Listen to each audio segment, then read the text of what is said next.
Hey guys, and welcome back to another video. Today's video is all about how to improve your digestion. I know that this is like a really big topic, and I could honestly talk for probably about a year about digestion because I've definitely had my fair share of digestive issues, as I'm sure a lot of people have. I know so many people struggle with digestion, and it's something that isn't necessarily talked about. I know a lot of people that I've spoken to through Instagram, etc., have really struggled with digestion, and yeah, that can be like a various number of things. It doesn't have to just be one like sole topic. I'm just going to share a bit of my background into digestive issues, and things that I've tried, things that have worked for me. I think one of the major things with digestion is it does depend a lot on the person. So it takes a lot of trial and error, it takes a lot of experimenting and seeing what works for you. And it can be a really tedious process, but putting some time and a bit of effort into figuring out what works for you can make a huge difference. So yeah, I'm just going to share what has happened for me.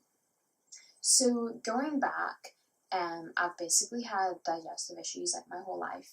And then at the age of 12, I believe, I was diagnosed celiac. So that means that I'm allergic to gluten, actually an autoimmune condition. So it's a little bit more than just being like gluten intolerant, but basically I can't eat gluten. And whenever I cut out gluten from my diet, my digestion improved like enormously. In fact, my whole health improved enormously.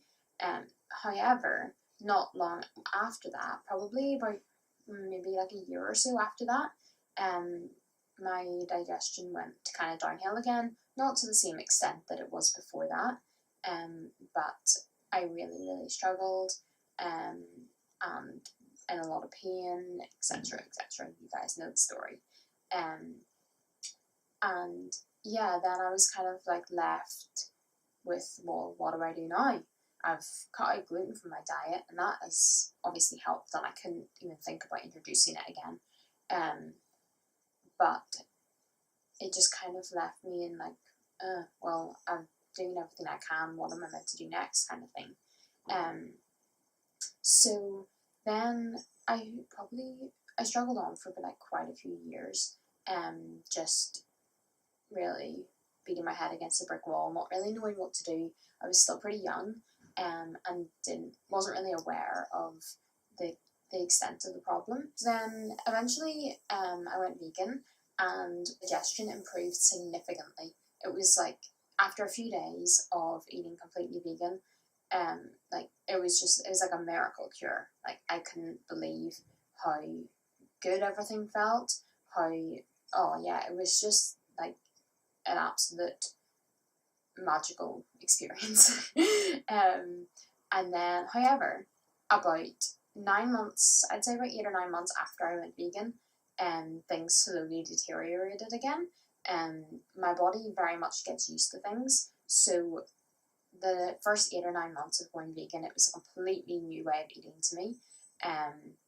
And it really worked. But then as my body got used to and adapted to that way of eating, then it just all went downhill again.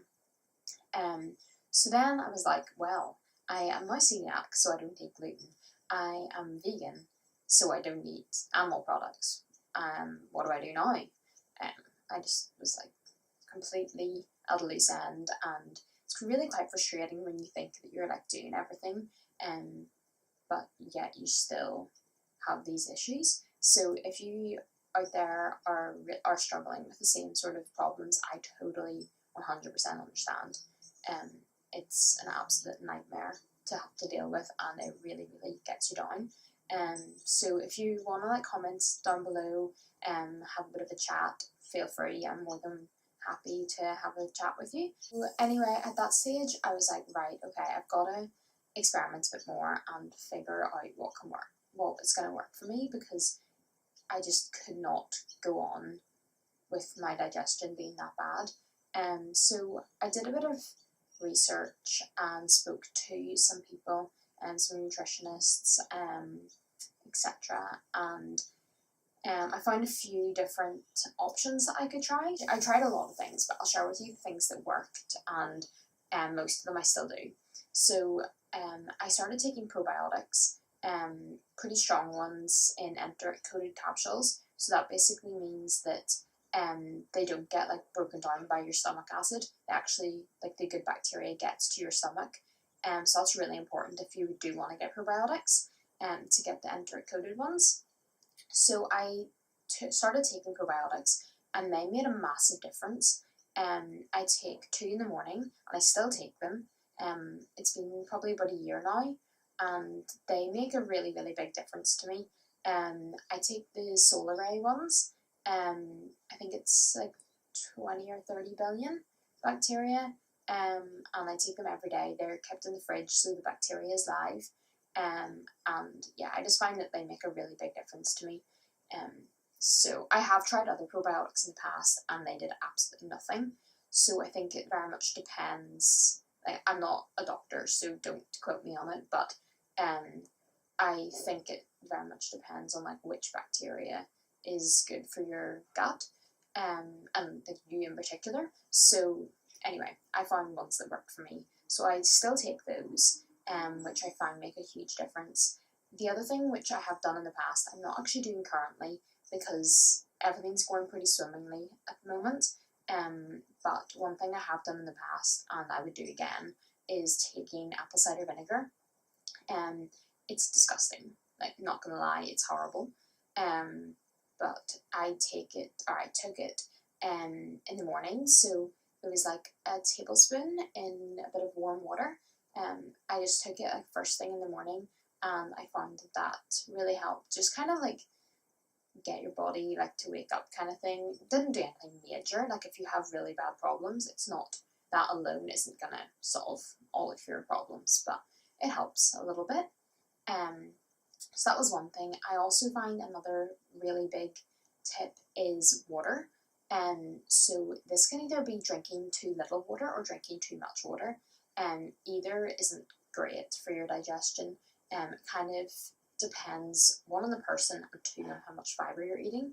So if you're eating a lot of fibre, which if you're vegan, it's most likely that you are, then you're going to need a lot of water to absorb the fibre, or the fibre absorbs the water, to like keep everything moving. You do need a lot of water. However, too much water can really mess things up as well.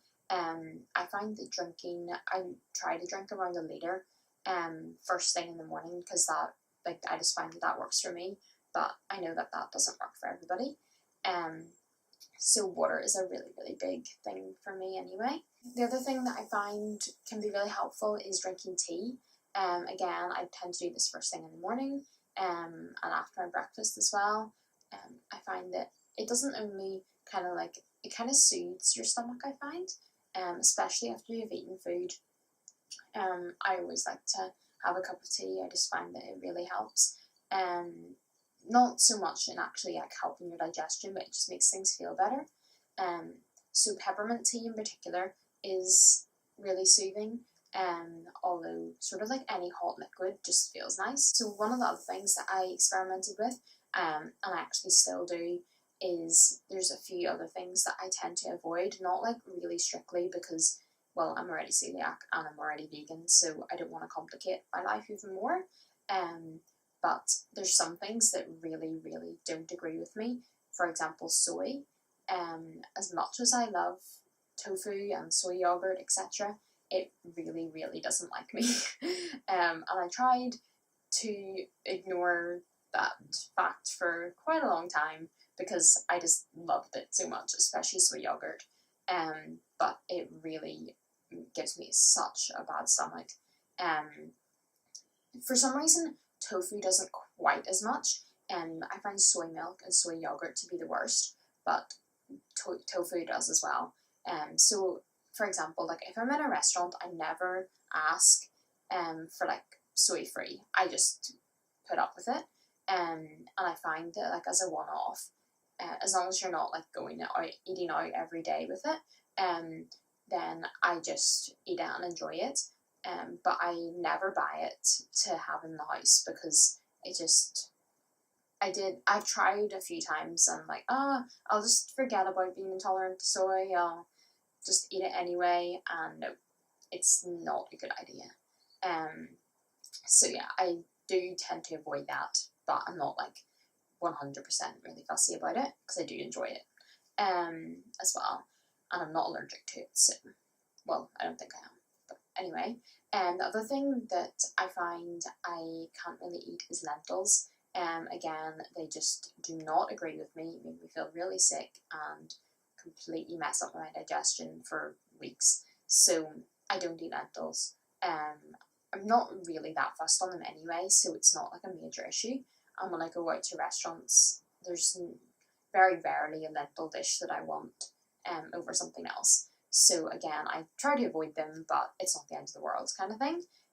So those are like two things. There's a few others in there as well, but those are probably like the two biggest things that I find don't agree with me.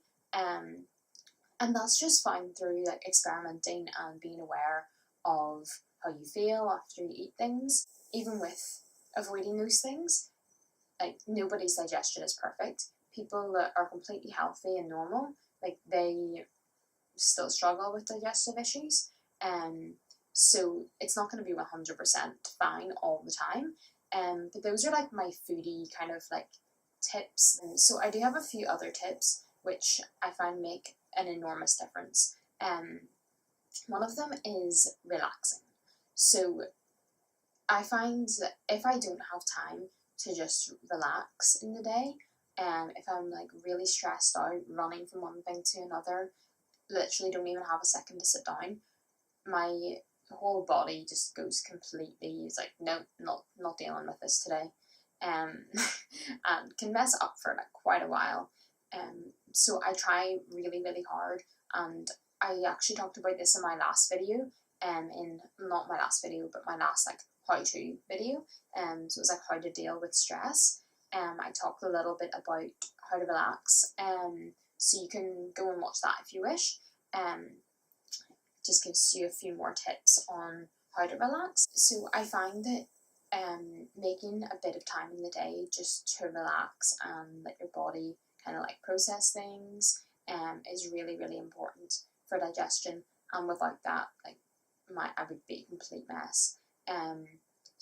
But with that being said, I also find that movement is also really important.